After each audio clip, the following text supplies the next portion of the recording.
feel like we're like very similar, but also kind of different. And like, I don't know, like every time you spoke, I'm just like, wow, what does she have to say now? Like, but yeah, so like I will miss you in group, and like I hope to like reach out after I graduate, and like, yeah, good luck. Yeah, Jocelyn, if you want to send me your contact info to share, just drop it in the chat. Miles. I just wanted to say, like, you were very supportive. Like, you always gave a lot of head nods, which was like encouraging to like talk a little bit more, and I really appreciate that. So, now, good luck with everything. Thanks, Miles. Liam. Yeah, just kind of wanted to echo what everybody else said. You know, just congratulations. It's not easy to participate like you do, and yeah, you just do great things. It's sad to see you leave, but you know, congratulations. Anyone else want to share any words of wisdom or love before we switch gears for Jocelyn? Okay. Well, Jocelyn, it has been, again, such a pleasure to have you in group and to see your growth in group, and, you know, hear about what's going on out of group. And I just wish you all the best as you go on. And always remember to put yourself and your mental health first and take care of that. But without further ado, we need to unmute ourselves and clap for Jocelyn.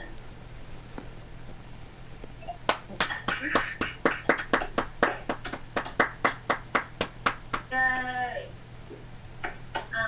Jocelyn, is there anything that you want to share with the group? Well, I just want to say, Emmy, that was so sweet. I can't believe you said that, because low-key I was kind of thinking the same thing when you said that. I was always so happy when I saw you in group and whatnot, and like for everyone else who's been, you know, since they started and whatnot. And thank you guys for saying those kind words. I hope everyone the best in their treatment goals. And yeah, best of luck to everyone. I don't know what to say, but yeah, this will be like a big part of letting go. It's bittersweet, but I will miss you all. So, yeah, definitely. Transitioning back is hard, but you know, you're ready, you've done the program, you have all the skills that you need, and we have to set you free. But again, congratulations. Super proud of you and all you've done, and it's been wonderful to have you here. So thank you for being you.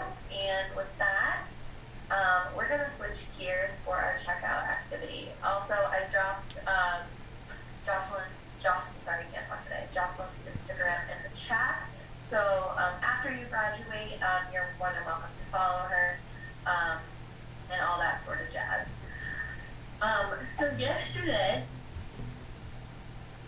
in group, we had a discussion about forgiveness, and one of the group members actually suggested a video that we're going to watch today, and it talks about how to support harm doers in being accountable. So when people do hurt us in a way that's, deeply painful and, make an impact on us, but it's still important to, have some sort of relationship with them, whether it's a family member or a person or a friend or a significant other.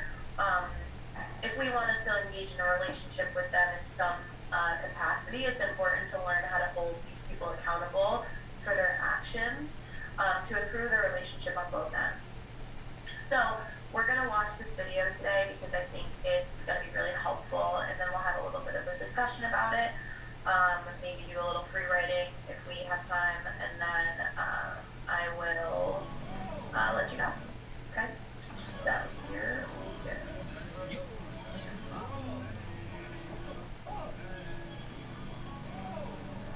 I think when people are caused harm, the first thing that needs to happen is an interrogation of the root systems of harm in their own lives and in their own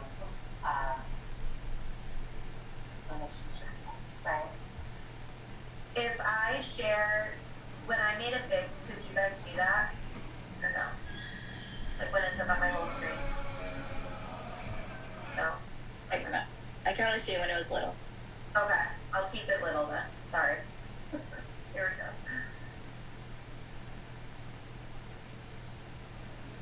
I think when people have caused harm, the first thing that needs to happen is an interrogation of the root systems of harm in their own lives and in their own relationships, right? So I think too often we're just like, you caused harm, and it's like it's in a vacuum or something. At some level, it's not like they woke up like, let me cause this harm, right? So really checking on and paying attention to intention, even though it's not more important than impact, but really being like, I recognize your intention as a human being is not to be a horrific, harmful person. Actually, there's like people that I'm supporting right now who are causing harm, and when I interrogate it even just a little bit, it's like, this trauma happened when I was a child. I was treated like this, and like no one's going to treat me like that again, or I was socialized to think this was normal.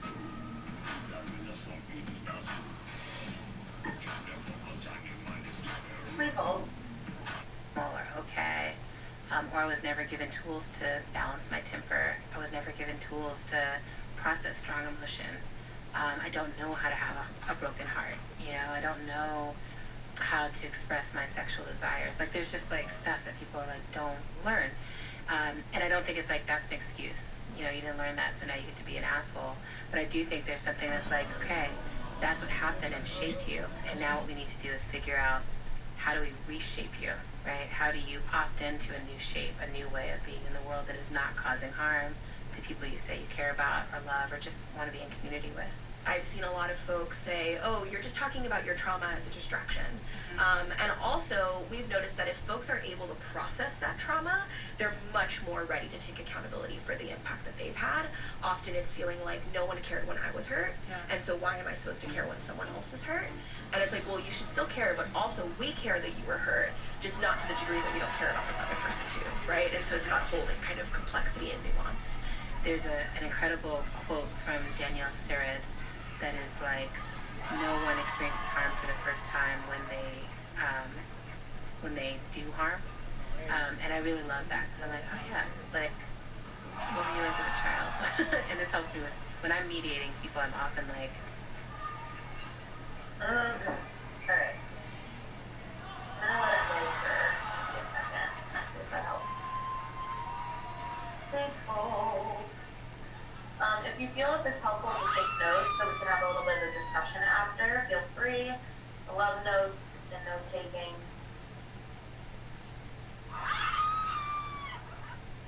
Okay, let's try. can I see you, can I imagine you at age 4, can I imagine you at age 7, like, when did that first harm happen in your life? How long have you been a broken or scarred or wounded being? And how far has that scarring taken over what you think is your personality and what healing is possible? People who are stuck in patterns of lashing out and harming folks, a lot of times that comes from a place of feeling like you're not seen and held and loved as a person. In our experience, when you first have a conversation with that person, it comes to the surface that often some of their needs are not being met. And so that could be material needs, that could be social needs, that could be emotional needs. And if you come to that person, or rather come at that person and say, we don't care what's going on with you, you messed up and you need to step up and take accountability, that person would feel like they're not being seen as a full human and a full person in the equation. And in our experience, there's just a much greater openness to taking accountability if you feel seen, respected, held, really just treated with human dignity. I learned a lot from Philly Stands Up and the work that they did to support accountability. What I saw was that they stayed close to people for a long period of time. They met with them regularly, and they really started from a position of caring and of love. They understood that people had needs, that people who had done harm also had needs around having lives of meaning, of having people that cared about them, about having housing, about having food, about having work, about having an income, and all of those things that they need to thrive. It's very hard for someone to be introspective, be responsive, be accountable to another person when you're having a really hard time just surviving. What we do in our practice is we start with safety planning, right? And we do that both with the person who experienced harm and with the person who caused the harm. And that just sets a good baseline of understanding where they're at and in a logistical way what barriers would present to them being part of a process. Like, do they have access to transportation? Do they have housing? What's their financial situation like? Do they have supporters that they can call on, or are they like alienated from their family and support system even as a result of the harm that they caused? For accountability to be possible, we really need to think about like what conditions need to exist so someone can be accountable. What that often looks like is check-ins and relationship building for a long time before we can actually get to a point of really deeply diving into the harm that has happened. Shifting the way we fundamentally relate to the people around us. So trying to address the tiniest issues so that we get ready for the big ones. So really taking the time to ask each other, why aren't you doing the dishes when we have an agreement you should do the dishes? Which can seem like a very small thing, but it's how can we address those tiny things in the ways that we want, because those smaller choices every day are how we transform the way we relate to one another, which is how we get ready for big accountability and to really support folks who harm. That's how we build up our frameworks of how do we talk about things when they come down? How do we become better practice at having difficult conversations with each other? How does it become okay to talk about what we need? And how can we know what we need? We've all caused harm in some way, shape, or form, or we've colluded with harm in some way, shape, or form. And so if we can build relationships where we can have complicated and nuanced conversations that are vulnerable about accountability, mistakes we've made, times where we've messed up or where we weren't in alignment with our values, where we can talk about our fears and our shame and our guilt. I think to me, those have been some of the most powerful examples, because you set a norm and create a culture within your relationships and your intimate networks around not only accountability, but what it means to be human, and that being human is okay. It's this like balance between really rigorous challenge, right? Like really being able to stop, like tell a person that behavior was not okay, you need to cut that out, we need to be able to talk about it. And it's also like deep love and commitment and time and energy that goes into really being like walking with someone through accountability. So it's that both and. We talk a lot about like it's actually not possible to hold someone accountable. And so that is a process that someone engages in themselves by choice. And so what we can do is create the conditions or like the apparatuses, the processes that make that possible, right? And that to me looks like people that like love you, people that care for you, people that will show up for you, people that will like call you on your shit, and then have a relationship on the other side of that possibly. So much of like what was in me was to want to push away people that who've been identified as people who've caused sexual violence, right, caused harm, and say, well, I'm not related to them. I'm something else. I'm with the good guys. And what I found is like, if I actually want to support somebody and taking accountability, I have to build a relationship with them, right? I have to find some way of connecting and empathizing with that person and creating a space where that person actually feels like they're still seen as a full human, and then we can create and open up a space where it's like actually the practice of accountability is something that's doable, and it's not going to be a life-ending thing. It's actually a life-affirming action. I think we can support people who do harm by recognizing that we all cause harm. And obviously that happens on different scales and at different levels, but that there is no actual binary between survivor and person who caused harm, that actually we're all constantly moving through those and learning through trial and error about how we impact the world around us and the people around us. And so I think one of the ways that we can address an aversion to accountability and support folks who are causing harm actively is by also acknowledging that we all have the capacity for that, and that we also all have the capacity for transformation and to change our behavior. The way that I would approach someone when talking about accountability, especially when there's a lot of shame, is just to name it and to be really gentle and tender and to really acknowledge and say and reiterate many times that I'm coming from a really non-judgmental, non-shaming place. This isn't going to be a situation where it's about yelling and screaming at you. This is an opportunity to really step into something. Please hold.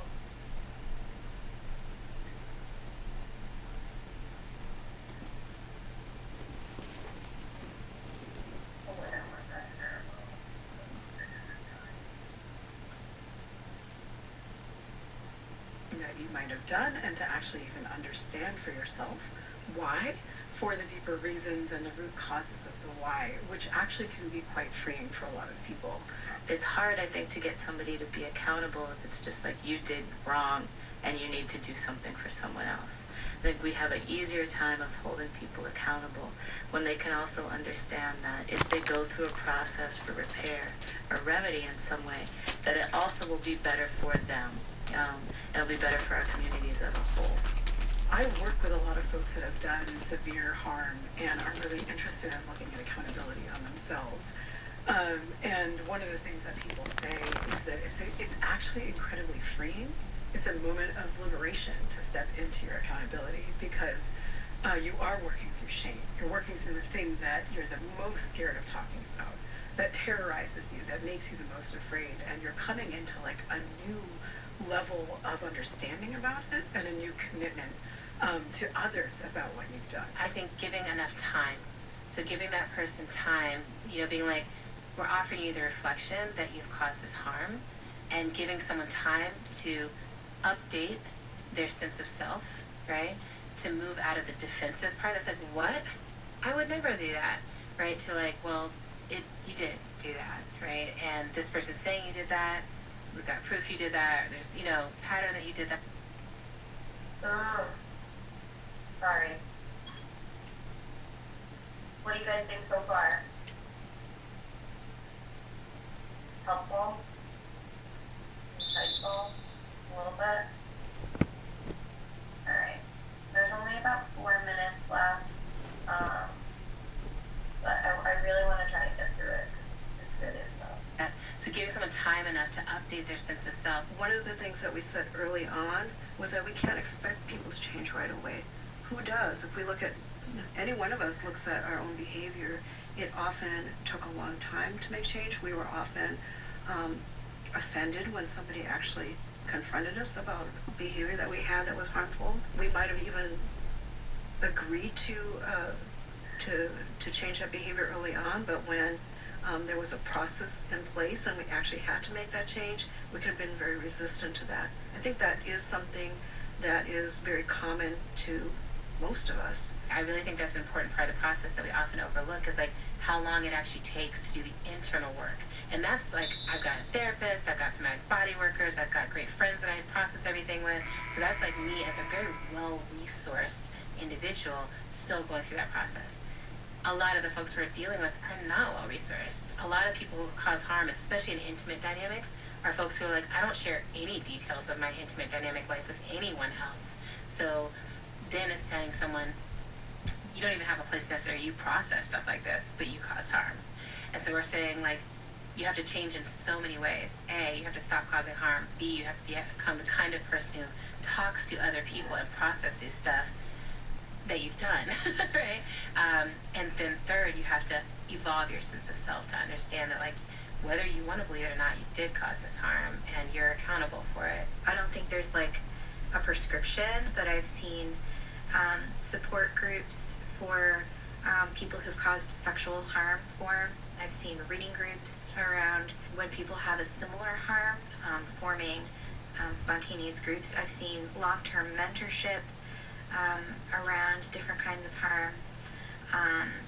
I've seen people be really rallied and supported around when they can admit that they've caused harm. Experiencing support when you take accountability is important, but I also think it's incredibly important to experience real consequences. Really creating a space for someone and creating support around a person to really have a space to be able to articulate why they did what they did, you know, and to really understand the impact that it's had, and to create a space of care and compassion while also really fully keeping that harm, you know, central. How do we turn towards each other to hold this space? And in that turning to each other, we have to say, I believe you can transform. And that, for a lot of people, is like, ugh, like that is actually the hardest part, right? It's very easy to be like, this person is such a mess, and in some ways we're saying, I'm better than them, right? But it's like, I would never do that. They're such a mess. They're irreparable, right? They're always a mess. And I've definitely met people like that where I was like, I don't know if we can get this one back. And that means for me, that's not my work, right? I'm like, I can't see that person's transformative capacity, so I don't offer to support that process, right? I really focus on places where I'm like, I can see a future in which this person could be different than they are now. I can see a future in which they could cause less harm or be accountable for the harm they've caused, things like that. And that's the distinction in terms of, you know, even in my personal life, that's the distinction of who gets to stay in my life. Like, if you, a lot of people have caused harm to me. I've caused harm to a lot of people. Like, that's what being a human being is. And then the people who I keep around are people who are like, I caused harm. I learned how to do an apology. I gave you that apology, and I started showing up in different ways. And the people who I don't let be around me are people like, I caused harm, and maybe I faked it for a little while and acted like I was doing better, but I continued to cause the harm. And I'm like, I think it's good in communities to be able to make those distinctions of like, transformation is a real thing. It's like a caterpillar to butterfly experience. It means that what you were before no longer is possible, right? You're no longer able to scooch around on the ground or whatever like caterpillars do. You have to fly.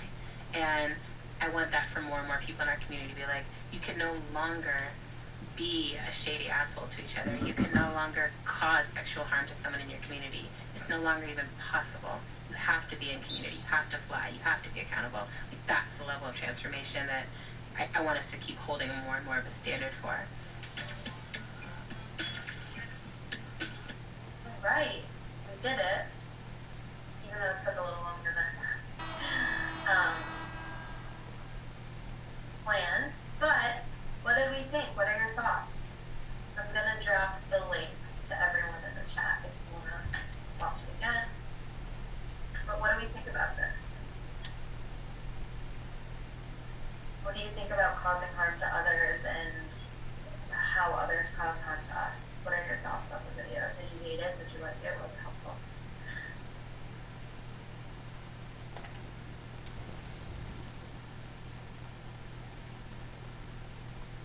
Miles.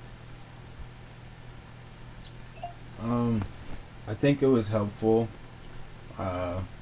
Just like, I think it just has to, it goes along with like healing a little bit. So I definitely think it was helpful. Absolutely, it has a lot to do with healing. Not only healing ourselves, but you know the other people healing as well. Because you know, people cause harm to us here and there, and we cause harm to people every day, or maybe not every day, but we cause harm to people without knowing it, because maybe they don't know how to communicate that to us, and we don't know. They don't know what we've been through. We don't know what they've been through. Emmy. I think it could also be like this whole discussion and figuring out how to help wrongdoers in general, like to hold themselves accountable. I feel like it's important for people like me who need closure, because even if it's like, I don't know if I can continue to have you in my life, but if you can see, or if you can tell me why you hurt me, and you can tell me more about yourself that made you do these decisions, or, you know, help me understand, and now I'm having the closure, and it makes it easier for me to forgive. And like, I feel like it could like Miles said, be something that's like really important for healing. And I also think something that was like kind of missing there, well, like she kind of said like with the distinction, but I feel like something that's like, you can't help wrongdoers be accountable if they don't see what they did wrong. Like, if they don't want that change, then you can't make it happen. Like, it's something that they first have to decide, like, this is something that I want to be accountable for. This is something that I want to apologize and do better on. And, like, yeah. Exactly. If you can't help anyone if they don't want to admit to it, or they don't want to, or they don't want to, right? Mercies. As someone who was on like the receiving end of like wrongdoers for a very long time, and then I also like did a lot of wrongdoing for a while, because I was hurt, not because like I was intentionally like being like malicious or anything, but like looking back on it, I'm like, okay, I understood that, and like I had to like grow out of that and hold myself accountable, you know, take the criticisms that I so blatantly ignored before, and like actually be like, okay, like I don't want to be that person. I didn't want to like hurt this many people. So like I also had to go back and like, you know, apologize for like what I had done and stuff like that. So it's very weird to be on both sides, because I understand like what it does to someone, and then after like being a wrongdoer, I also understand like sometimes you don't know that you're doing it. So so that's why I'm more compassionate when it comes to like misunderstandings or things like that, because I've been on both sides. So I know that like toxic behavior isn't always intentional. Absolutely. And I think Emmy said yesterday, she keeps saying intent versus impact, which I think is kind of a little bit what you're getting at, Mercies, because I think sometimes when people harm us, or when we perceive what their actions are as harmful, that wasn't their intention. Maybe they had a different thought in mind. Like, I don't know, has anybody ever, I don't know, in a job situation, this is where my brain goes for an example here. In like a job situation, or even in like a romantic situation or family situation at home, say you took responsibility and you were like, okay, I'm gonna do this task by this time, and that's my responsibility. But someone else does it for you. How does that make you feel? Because it could go one of two ways, right? You could feel, wow, that was really, really nice of that person to do that for me and take that off my plate, where you could think, wow, I can't believe this person did the thing that I was supposed to do. Like, that was my responsibility. Did they think that I wasn't going to get to it? And that's two different sides of the same token, right? This person's intention was probably to take that thing off of your plate so you could focus on other things, right? But in the meantime, it might, you know, take a hit on your self-esteem and self-confidence if you think that this person thinks you can't do it. Does that make sense? What else did you guys think about the video? Any other thoughts about liking it, not liking it? Any quotes or thoughts that really stood out to you?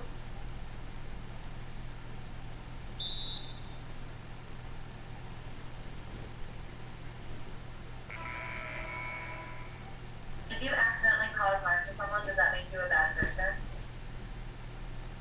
No, right?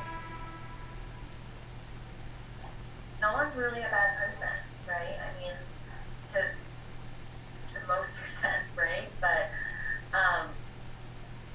it's, you have to also take into accountability the holistic person as well, because again, we never know what someone has gone through, what trauma they've experienced. In addition, they might not know what trauma that we've experienced. So knowing that there's all these unknowns that we have to balance in relationships too when it comes to causing harm and, you know, being on the receiving end, okay? With that, I will give you 2 minutes of your day back. Again, Jocelyn, congratulations. Happy last group. Good luck with everything. And everyone, I will see you tomorrow. I hope you have a good rest of your day. Bye.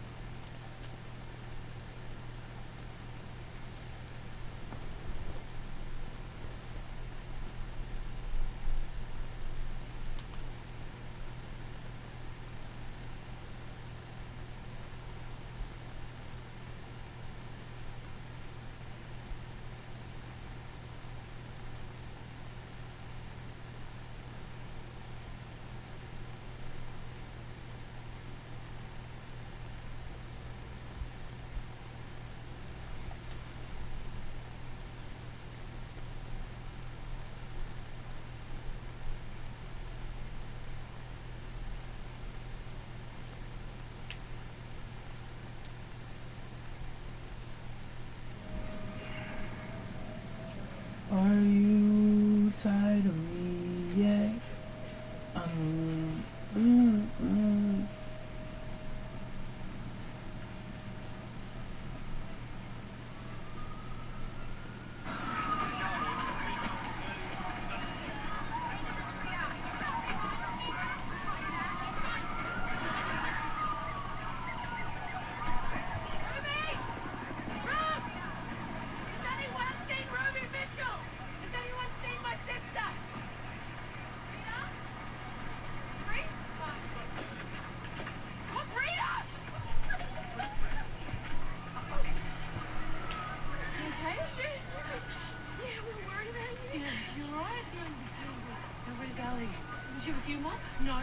She must have been with you.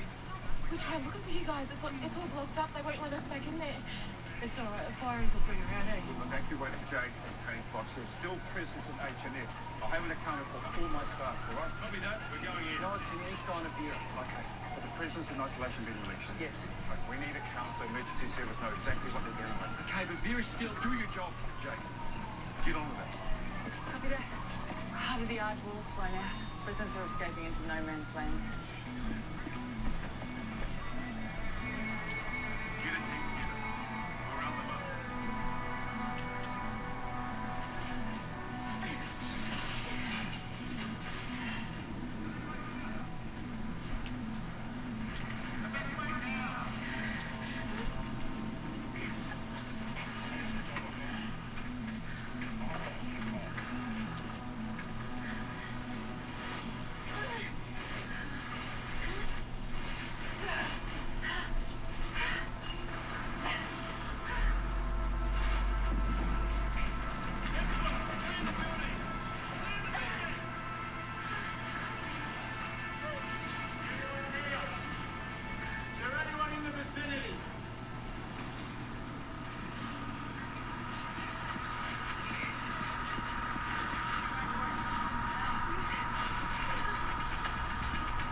She's responsible for all of this. Bitch, you're under arrest.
Collapse in H block.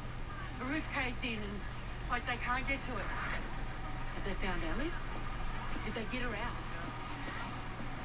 No.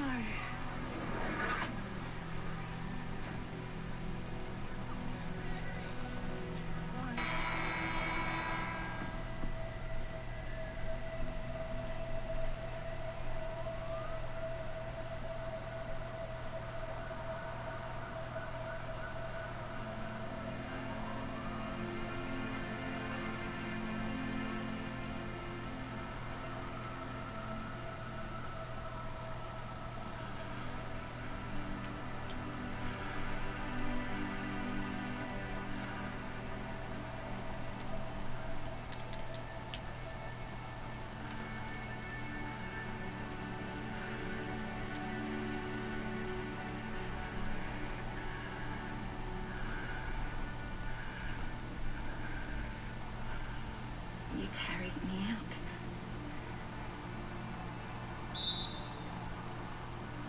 You asked me why I did what I did in court. What my end game was.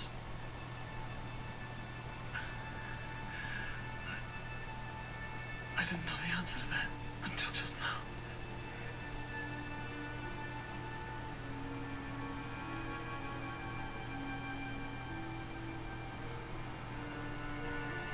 A child needs a mother.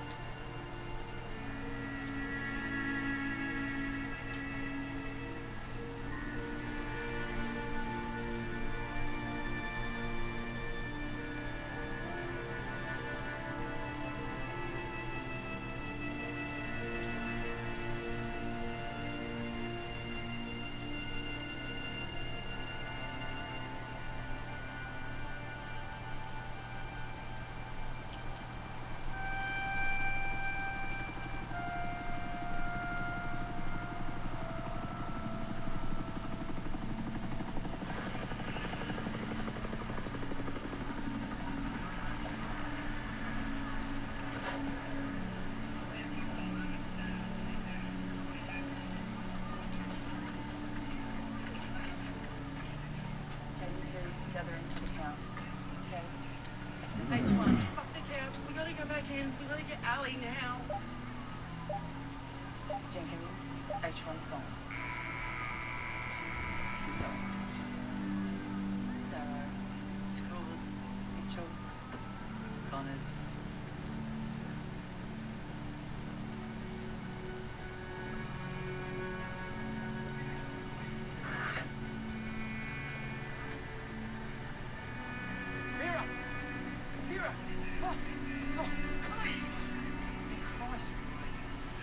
Are you hurt? I thought. I'm fine. Are you okay? Yeah. Is everyone out? No, not yet.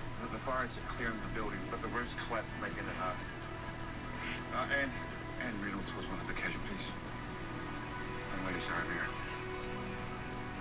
Ali Novak, we haven't found her yet. 5 officers and 28 prisoners unaccounted for, including Joan Ferguson.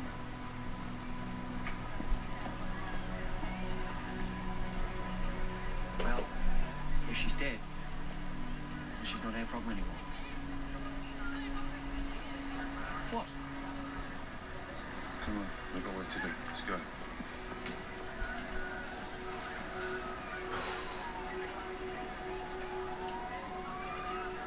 You wanna get dunked on, nigga?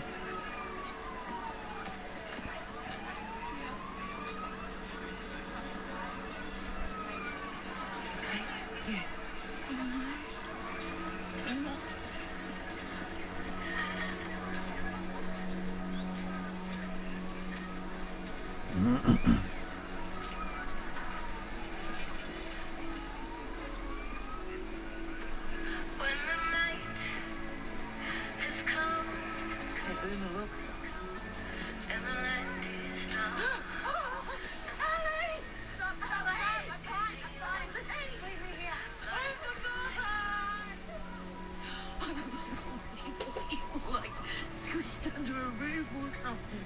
I was. Till those fireys pulled me out. Oh, it's really amazing you're still alive. Gave us a scared girl. It's a freaking miracle.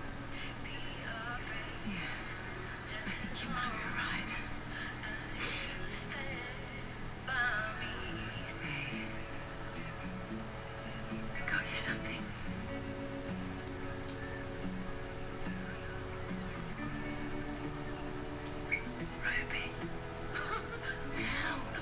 You do that? You're a legend.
Good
friends, tonight, on St. Bryce's Day, we say goodbye to my baby brother, Prince Harald Sigurdsson, the someday King of Norway. Methinks he's graced us with his presence, but we know it's him who's been made better by his visit. Skål! May the Lord guide you back to Norway, brother. Stay safe till I see you again. Where are you going? Thought you were seeing me to the boat. I know. But the king has summoned us. We're off to London.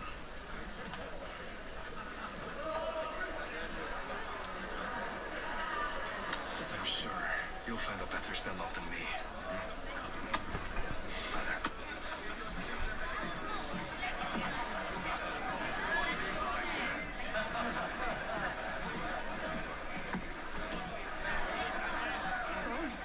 When are you coming back to England, Prince Harald? I don't know. Perhaps when I hear a good reason. Prince Harald, the boat's waiting. You must leave.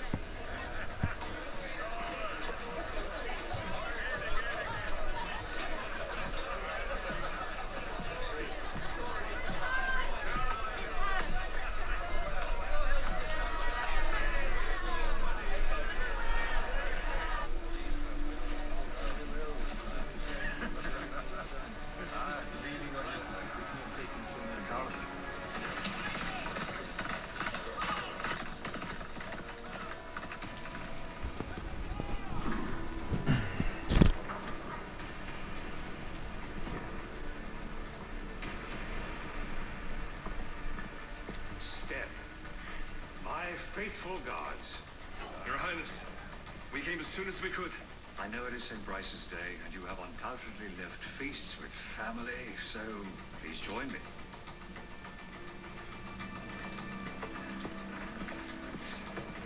You said it was urgent, sire. Is there a threat? Yes. Over 100 years ago, in an effort to ensure lasting peace with your people, my predecessors established the Dane Law. Yes, sire. We've been here so long, many of us no longer remember our own language. Exactly. They probably feel they are Saxon. Yes. But that's the problem, you see. They're not. This is not their home. When the cockle rose amongst the barley, there is only one way to purify the field.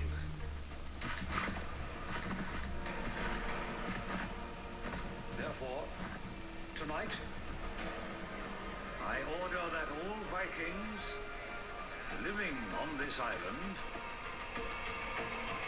be exterminated.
No, it's not him.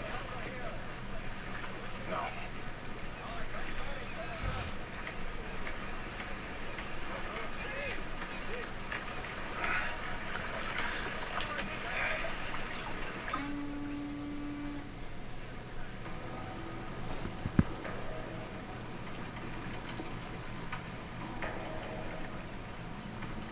Kattegat. It is more beautiful than I ever imagined.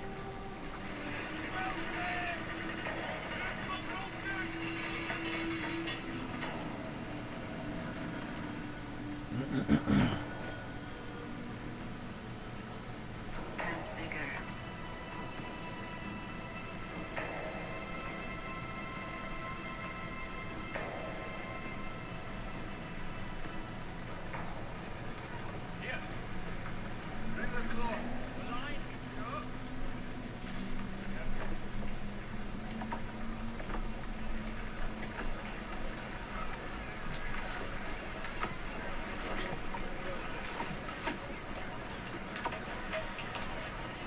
How in Odin's name did you avoid the storm? Did any ships from the west make it in last night?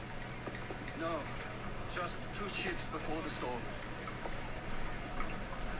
It's possible.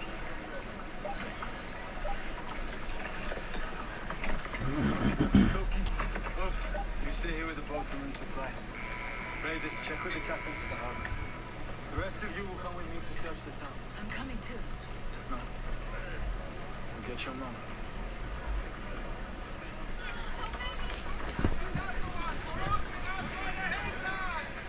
How many have we lost?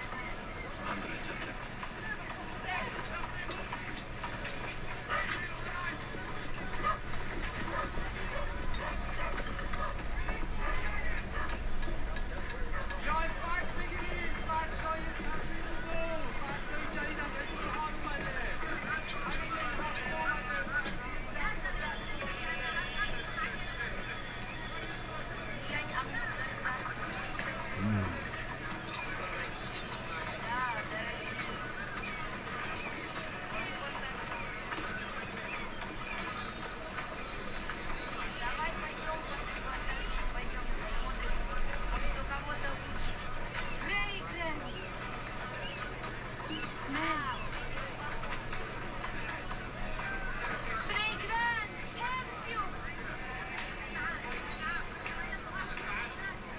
Yeah.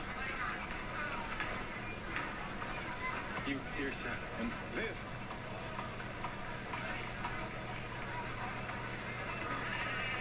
Spread out and search the market. I'll check the Great Hall and see if they paid too much. I'll meet you back at the boat.